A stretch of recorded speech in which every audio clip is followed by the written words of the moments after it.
Hey, we're the Due Diligence partners. This is Steve. Hello. I'm Tim, and we're about to tell you everything you need to know before you buy a mobile home park.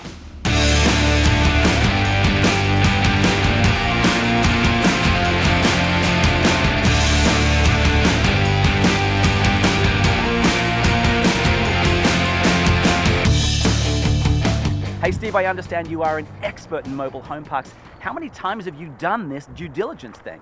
Well, we've done the due diligence now on over 100 parks. 100 parks. There must be a whole mess of stuff you look for. How many different things are you kind of checking? Well, in fact, we've refined it now to be over a 600-point checklist. 600 things, man. That seems crazy, but there's got to be kind of some shortcuts. Are there, I think you've told me about deal breakers. What's a deal breaker and why is it important? Deal breaker. Right, deal breakers always first, right? We want to protect the investment. So the deal breakers may have to do with the home inventory, have to do with the infrastructure of the park. They will absolutely kill the deal out of the gate. So we always want to look at those things first. Once we've checked those off the list, then we can move on and we can look at all the other details. Can I ask you one more question? Let's say you are a corporation or maybe you're even just a person buying this thing for the first time. Why is due diligence so important?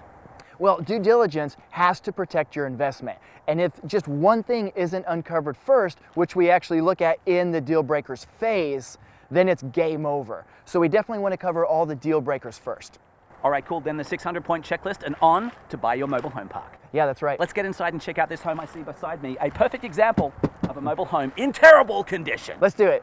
Is this a mobile home or a manufactured house? Well, technically speaking, if built before 1976, it's a mobile home when HUD code was instituted.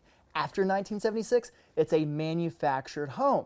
However, statistically speaking, when looking at the analytics for online search, investors or anyone looking to rent only knows a community as a mobile home park and a manufactured house as a mobile home. So everyone living here only knows this as a mobile home. Okay, cool. So if I'm Googling it, mobile home, if I'm talking to normal humans, mobile home is where we're at. That's where we're at. Okay, cool. So we're inside a mobile home. This is a little bit trashed. What was the valuation on this thing? This is a dump. And this home we are in right now is valued at 10 grand. 10 grand? That is impossible. This place is trashed. Right. How did that happen? So from the outside, if you only see this home from the outside, it does look like it may be worth 10. Okay.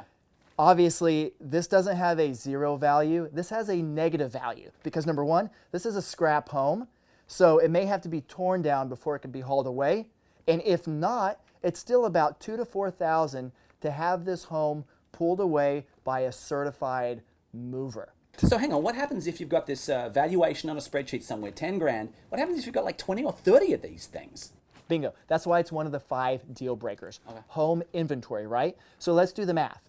We are sitting on a negative value, negative asset, right? Right. So it's going to cost money to get rid of this thing. Right. Multiplied, let's say a bigger park, 200 to 300 lot park, and let's say it has 30 homes. Right. 30 times a negative value when the homes have been given some value by the owner. That's why we have to really push to go inside an inventory and look at every home. So, I mean, on a spreadsheet, as you're buying something like this Right. could be hundreds of thousands of dollars different. This is a big deal. That's exactly right. So what are some other things we're looking for? Other things that owners classically do? Okay, so anytime an owner is a little vague about not letting you go inside the property or not letting you look at something, red flag. So we really want to push. We always want to push, and we're really good at this. We've done it so many times. We can do it with finesse. We can ease a seller into it so that they do let us walk around. We can walk into all the homes and then really look at the fine details. We even pull skirting back to look up underneath the homes.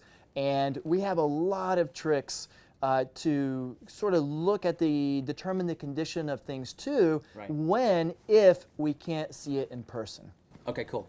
Steve, we have a whole bunch more information, a whole lot of tips for investors. What's the best way to get in touch? Just call us. Answers are free. Even if you have any question or concern about a property that's not even under contract yet, just call us.